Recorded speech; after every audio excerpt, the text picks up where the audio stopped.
Well, hey, everybody. Welcome to Module 2.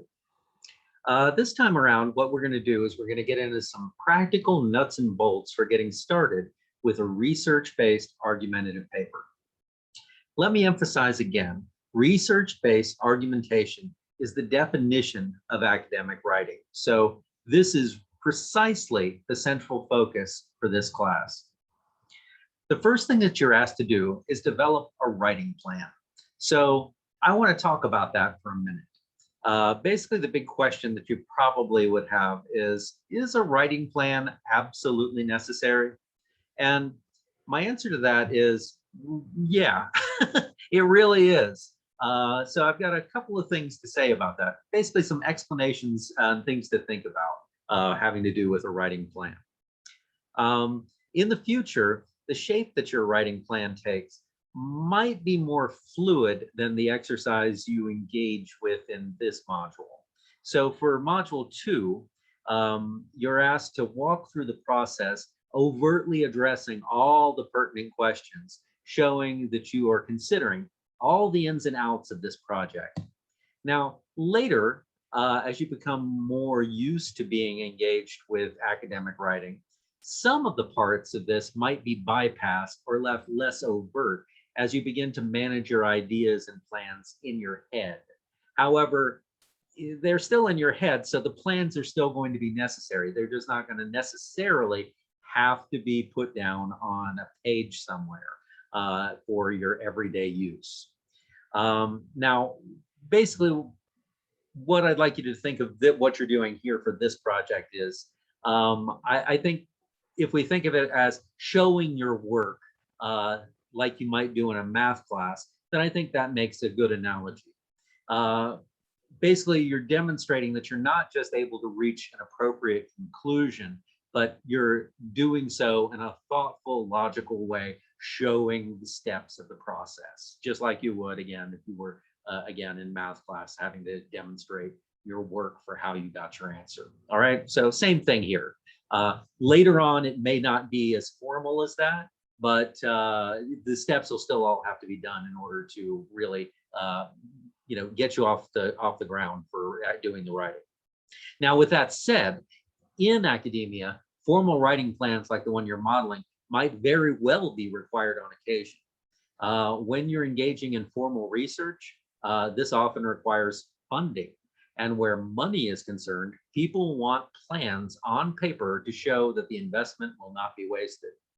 Similarly, if you ever commence an advanced degree, you'll be required to show your ability to map out the projects which will demonstrate your learning.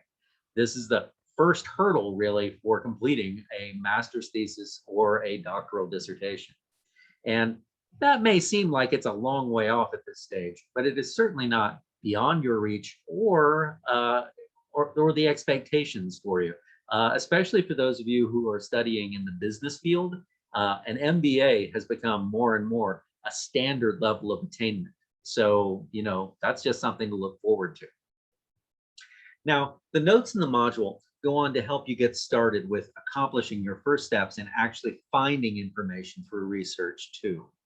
And again, I wanted to have a few words about that.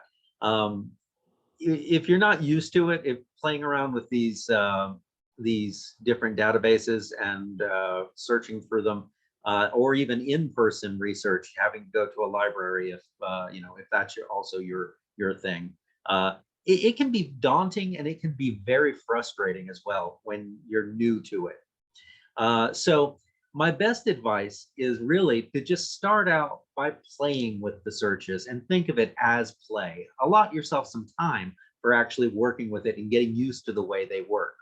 It's like using any other kind of app. Think of it that way.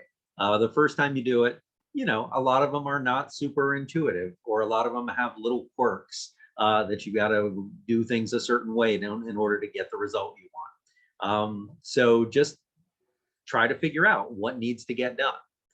Go to one of the linked databases and or use the open search from the Shapiro Library homepage, and just enter a word randomly into the search and see what happens. I mean, I'm not talking about doing the actual research for your project. I'm just talking about getting used to and getting a feel for how these search engines work. So throw in the first word that comes into your head and see what comes up. Then start playing with the results. See what happens when you add other terms, when you narrow searches to certain years or ask for different content types. Select one of the suggested articles and see what you can find out about it. Now, usually what happens is when you do a search, you'll get a listing, and each one of those return suggestions should provide some basic information on its own. It should tell you the title of the article, its author, and a list of keywords related to it. And this can be a good way for you to start exploring the whole keyword problem that is so particular to getting a good search result. So really, the best way to get into these things is through practical experience. Think of it this way. Have you ever looked at the back of a textbook at the index? The index is a list of exhaustive keywords for the entire book. Now, someone had to sit down and think of all those and create references for them. It is a really specialized skill. People who index things usually do nothing but index things. That's their job. So when you are asked to come up with keywords like they do, you're taking the first steps towards the kind of logical categorization that culminates in academic indices and bibliographies. It isn't something that most people are just naturally good at, or that we all have experience doing in our everyday lives. So it's going to take effort and practice, but it will get easier as you move forward. And that's what I want you to, again, that's what I want you to understand is right now we're at the very beginning of this thing. So don't lose heart if it turns out to be, something of a struggle. All right. If you have a problem, if you need anything else, if you have anything to say to me at all, feel free, contact me. You know what to do. And I'll see you guys next week. All right.